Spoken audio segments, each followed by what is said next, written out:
You are listening to the Critical Mass Radio Show, Orange County's business talk show, focused on exploring topics of interest to CEOs who are leading middle market companies. With your host, Richard Franzi.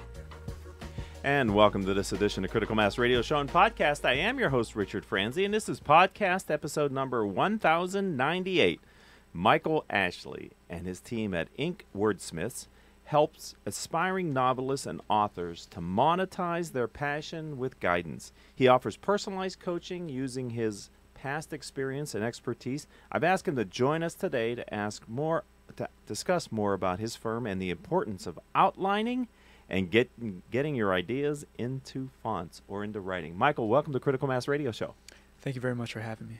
It's great to have you here. Why don't we start by having you share a little bit of your background that sort of leads up to what you're doing today at WORDSMITHS? Absolutely. So I began at the University of Missouri as a newspaper journalist and a playwright, and that led me to know that I wanted, first of all, I always knew I wanted to be a writer, even as early as when I was 10 years old. I fell in love with the Lord of the Rings trilogy when I was 10, and I knew right then and there that I wanted to be a storyteller for my future career. So anyway, like I said, I'm from Missouri. I moved out to California. I got my Master's of Fine Arts degree at Chapman, and the MFA was in screenwriting. My first job out of film school was working as a professional reader for the head of the literary department at a creative artist agency. So during the day while I worked as an insurance broker, I was also working as a screenwriter. I was fortunate enough to get accepted to a special program at Disney where I got to work with Gary Marsh, the president of Disney, for 1 week. There were 6 of us, 3 guys, 3 girls, and at the end of the week, Disney bought one movie idea, and that was the movie idea that I created. It was called Girl vs. Monster, and it became a hit movie for Disney. It's now available on Netflix if you want to watch it. Wow, that's pretty impressive. Thank you very much. And so that opened a lot of doors in my life. It led me to co-create a science fiction TV show with the lead visual effects designer for J.J. Abrams. This also led me to do all kinds of copywriting jobs, social media jobs. I actually did social media management for celebrities. And more importantly, it led me to book writing. It began with me working on a children's fantasy sci-fi book, which was actually originally based on scientific ideas that the person hired me to create a book about.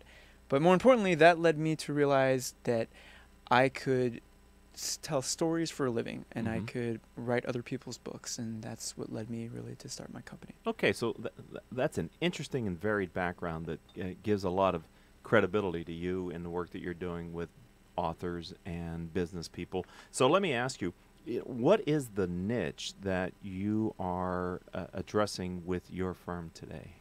Well, everything comes back to storytelling, Okay. and that is the particular niche of my agency. So I know that you're a fan of content marketing. We're a big fan of content marketing, and we use storytelling throughout what we do. So our particular niche right now is ghostwriting and manuscript editing.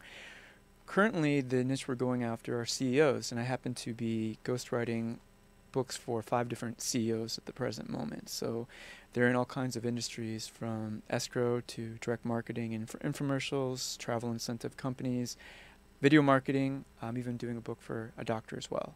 So can I just have a question to follow on. So Sure. if you're managing 5 writing projects at the same time, just tell me how that works for you, working with 5 different people who are probably, to varying degrees, somewhat emotionally attached to the project. Sure. So I haven't slept in 2 years.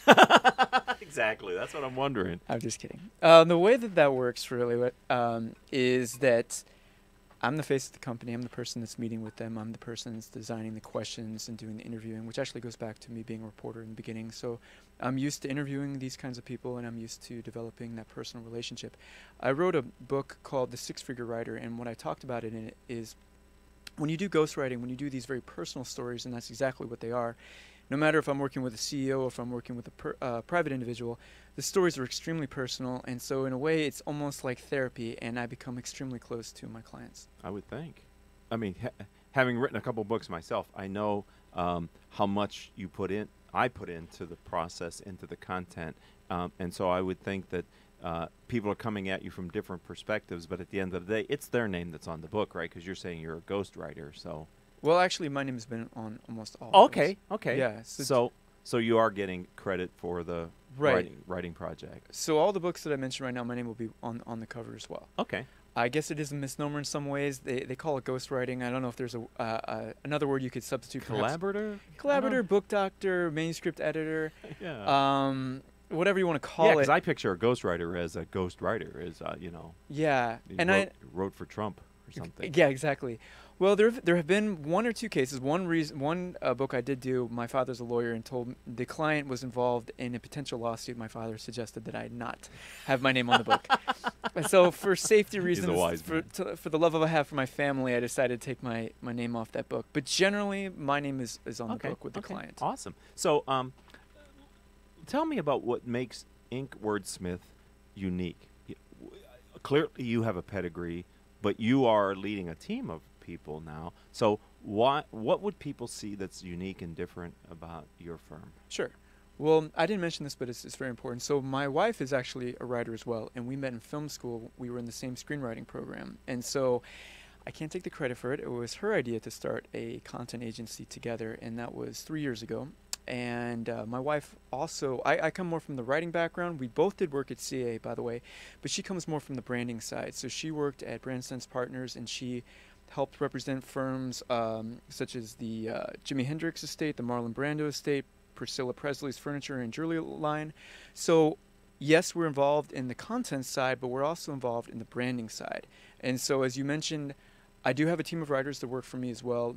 All projects are funneled through me, but it's not just the writing, it's not just the content, it's also the branding as well. Okay. And so I did happen to mention a lot about book writing, but we're everything content related. So to me, storytelling is the basis of what we do, and it's not limited to just books. So we're doing screenwriting as well. We've done national TV commercials, we do web copy, we do blogs, we do speeches for our clients, anything writing related, that's our niche. And it all comes back to storytelling. You said earlier in this interview that I'm a fan of content marketing, and you are right. I believe it is the key way for middle market CEOs to create a differentiated brand in the marketplace. Are you seeing that more companies are embracing storytelling and writing as a way to reach their customers and their prospects? Absolutely. I think as a people, we're completely disgusted by interruptive advertising. Yes. We don't like our programs to be interrupted with commercials. Instead, we want something that's inherently valuable, and that's what I think is so special about content marketing. So all the books that I mentioned, whether I'm talking about the memoir of a person that started their own company as an immigrant who came here with nothing, no matter what the story is that I'm telling, the content is valuable in its own sake. People would pick up this book, enjoy to read it just for its own sake. It's a good book. Mm-hmm. But more importantly, what we do is we shortcut the process, the knowing, liking, and trusting process. And so rather than make a giant appeal for yourself, a commercial that no one really wants to watch or read, this book tells a wonderful story, and it also shares your value with your audience. Mm-hmm. So people pick up this book, and they say to themselves, wow, okay, I understand this person better. I have an intimate look at their lives, and I want to do business with that person. That's really the key to content marketing. Right. And the consistency of it. So I'm being told by the engineer that we're going to need to take our first and only commercial break here. So I don't mean to be stilted in our conversation, Sure. but we're going to listen to him because we have to stay on the clock. So let's hold that thought, and we'll talk more about content marketing and some other things after the break. So ladies and gentlemen, if you're listening to us live, you don't want to go anywhere. If you got us on a podcast, stay right there. This is one short 30-second commercial about my latest book, Killing Cats Leads to Rats. We'll be right back after this word from me. Best-selling author Richard Franzi's written what Marshall Goldsmith has called an incredibly poignant foray into the realm of unintended consequences of executives' decisions. In Killing Cats Leads to Rats, Mitigating the Unintended Consequences of Business Decisions, Richard Franzi takes a close look at the impact of unintended consequences on business performance and employee engagement. Through the retelling of the experiences of executives at Pepsi, Wells Fargo, Kodak, Volkswagen, and many others, Richard paints a compelling real-world account for how executives leading firms of all sizes must do a better job of anticipating and controlling the outcomes of their strategic business decisions. Killing Cats Leads to Rats is available through major bookstores in paperback, Kindle, and audiobook formats. To learn more, visit www.richardfranzi.com. And welcome back to this edition of Critical Mass Radio Show and Podcast. You know, Michael Ashley and his team at WORDSMITHS shortcut the knowing, liking, and trusting process, which he talked about in the first block. You might want to know how he does that. Well, by ghostwriting their clients' books and creating all manner of content that builds trust between business brands and their customers. You might have heard in the first block that Michael is a professional storyteller who began at Disney as a consultant, and now he specializes in telling his clients stories via content such as books, screenplays, and copywriting. That's why I've asked him to join us today to discuss more about what his agency does and the importance of sharing stories with others. So I really enjoy having you here, Michael. And, you know, one of the things that I wanted to kind of go over with you is that the publishing industry has changed greatly, right? And it is much more democratic now. But I'm just wondering, as a business person, from your perspective, how has the economic changes that have affected the publishing industry created either an opportunity for you and your firm or maybe created some challenges for you? Yeah, it's interesting. I give speeches about this, and what I say is we like to think about the Gutenberg printing press as being the major development when it comes to publishing, but I would suggest that the even more recent and maybe more wide-ranging innovation has been the application of Amazon in 2007, where now we can print on demand for free when it comes to self-publishing. So this has really democratized the ability for anyone to get out there and to publish their books. Previously, you had to go to Kinko's at 2 in the morning and hope that all your papers printed out okay and you didn't go bankrupt printing your books. But nowadays, with Amazon, it's print on demand for free. So with all of my clients, and they're always surprised when I tell them this, there isn't any charge to you. When you upload your content to Amazon, the price to publish is built into the price of your book.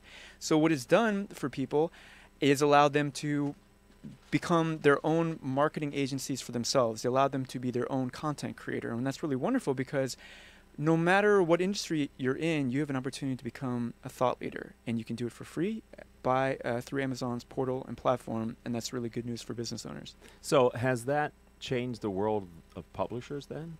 Definitely. Okay. So right now, I'm actually working with a publishing agency for my first, it's my debut book, and it's coming out in Christmas time, actually. And if I can give a shameless plug, I'm very excited about that. Of course. Which was a wonderful intro to talk about it. And I can see firsthand both sides of it, what it's like to work with the publishing company and what it's like to work on our own. Now, obviously, the publishing company is going to throw a lot of money towards the big name authors that they can expect to make a lot of money with.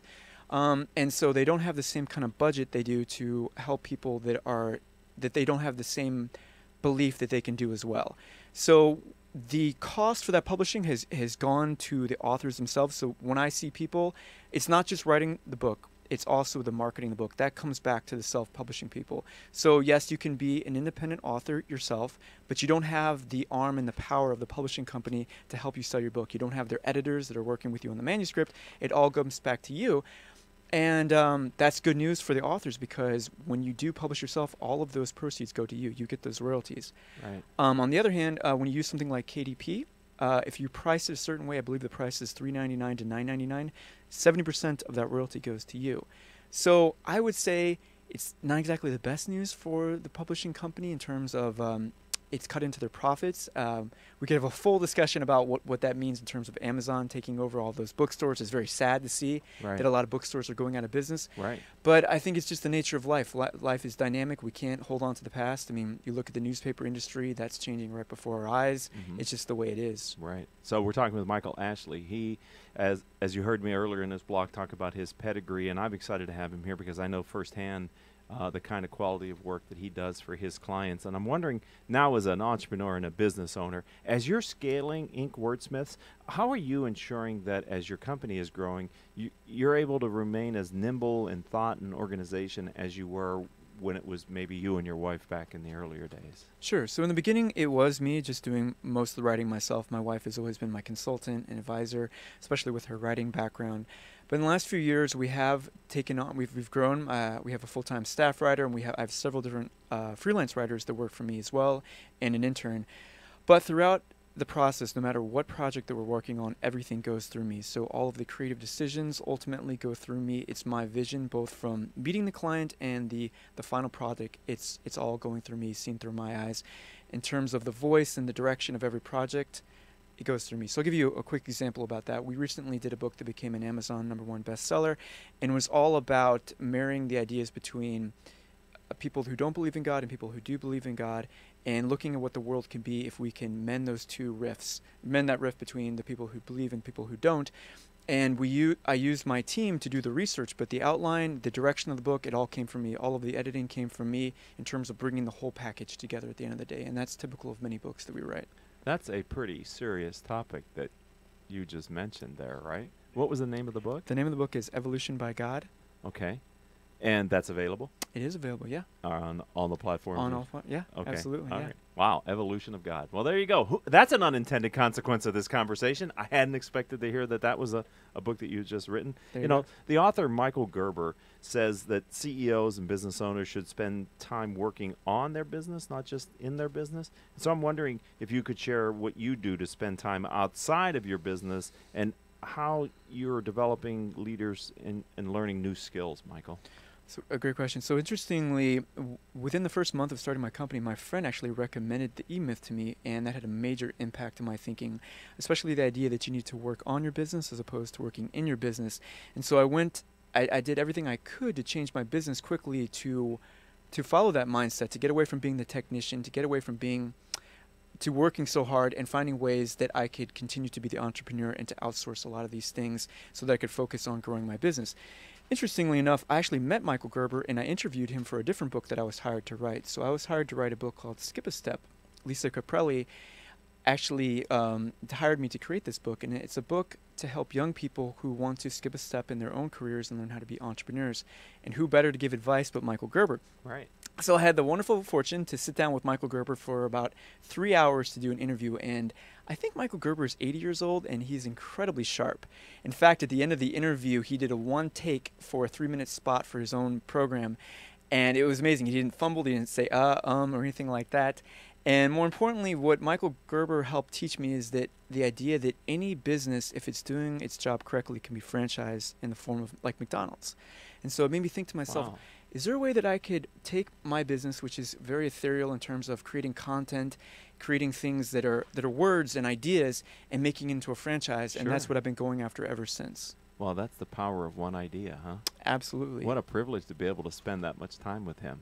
It was wonderful. And to answer your question as to how do I spend time to develop my skills? So as I said, everything comes through me. And because my business is about learning new things, coming with different ideas, no matter what project I'm working on, it's all about the ideas behind them and ways in which we can help impact people's hearts and minds through the power of words. So to that end, I'm always working on different ways that I can learn and I can think differently. And so every week I'll be reading a different book, especially related to the genre I'm working on. I'm working on my second romance novel for a client, and so for the first one, I read things like 50 Shades of Grey. Oh my God. I read things like Bridges of Madison County, which definitely helped my my romantic life in a lot of ways. But more importantly, it helped me relate to the genre that I was writing. And to that end, I do other things to stay sharp and to be current. Currently, right now, I'm writing a book all about artificial intelligence. And so in the next week, I'll be attending a different lecture. My client actually is the one giving the speech. So I'm reading a book about artificial intelligence. I took a course yesterday to bring me up to speed. Interesting. And I'm listening to my client talk. And so I try to do things like that. I also try to do meditation twice a day to change the way that I'm thinking about things, and doing stuff like sensory deprivation tanks to really go as far out there to be as fresh and sharp as I can with different projects. Well, that's a very robust answer to the question, and I appreciate it, Michael Ashley. We only have a little bit of time left here on Critical Mass Radio Show and Podcast. So, two-part question. First part is, what type of people that might be listening to this radio show would be appropriate to work with you at Inc. WORDSMITH? And then, how do they find you online? Absolutely. So the people that we're looking for, I talked a lot about CEOs. CEOs is the niche that we really definitely want to go after, but it's really any business, medium size to large, any business that needs content in the form of books, web copy, blogs, articles. Like I said, what we want to do is to help shortcut the process where people know, like, and trust you and want to work with you. And in terms of getting in touch with me, you can reach me. The best way is to go on my website, which is inkwordsmiths.com. You can also reach me at michael@inkwordsmiths.com. I'm going to ask you to spell Inc. WORDSMITH so people get it. Sure. It's INKWORD, S as in Sam, M as in Mary, ITHS.com. Right. Okay. And that's the best way to reach you then is find you online. Yeah, Okay. absolutely. Well, Michael Ashley, thank you for being a friend of the program, a part of the critical mass community. This has been a very enjoyable interview. Thank you so much for having me. Thank you. I really appreciate it. And I know a lot of people out there believe they have a book in them, and maybe the right thing to do is work with Michael to get that book out of you and onto paper and into print. I'd like to thank Paul Roberts, who's the engineer for our show, and our producers, without whom we could not do this show, Joan Park, Crystal Nunley, and Haley Stern. I would like to ask you if you want to connect with me on LinkedIn. That's the best way to start. I'm Richard Franzi, Franzi. I would also ask you to consider my latest book, Killing Cats Leads the Rats. It's available on Amazon, Barnes & Noble, other platforms. Currently, it's in paperback and Kindle. And shortly, we're going to be coming out with the audio version, probably later this month or possibly next month. So be looking for that as well. And until our next show, I hope all of your business decisions will move your company in a positive direction. You have been listening to Critical Mass Radio Show Business Talk Show, focused on exploring topics of interest to CEOs who are leading middle market companies.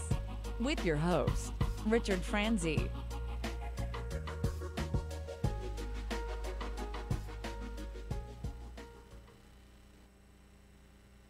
Best-selling author Richard Franzi's written what Marshall Goldsmith has called an incredibly poignant foray into the realm of unintended consequences of executives' decisions.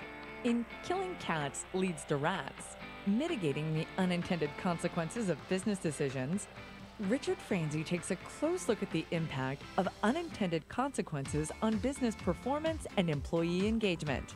Through the retelling of the experiences of executives at Pepsi, Wells Fargo, Kodak, Volkswagen, and many others, Richard paints a compelling real-world account for how executives leading firms of all sizes must do a better job of anticipating and controlling the outcomes of their strategic business decisions.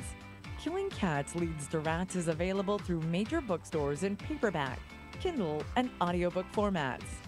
To learn more, visit www.richardfranzi.com.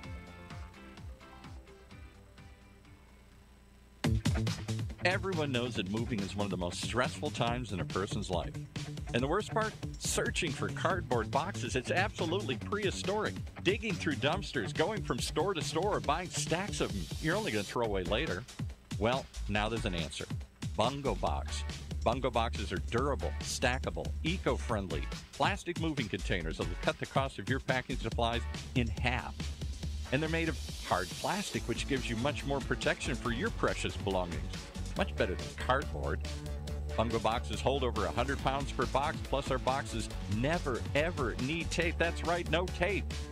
But since our Bungo boxes come with fitted dollies, your movers will move at the speed of light. So whether you, your friends, or your office are moving, there's really only one solution, Bungo Box. Find out more at bungoboxoc.com. That's bungoboxoc.com. Or call 714-725-7292. You order them, we deliver them. You move, we pick them up. That's bungoboxoc.com.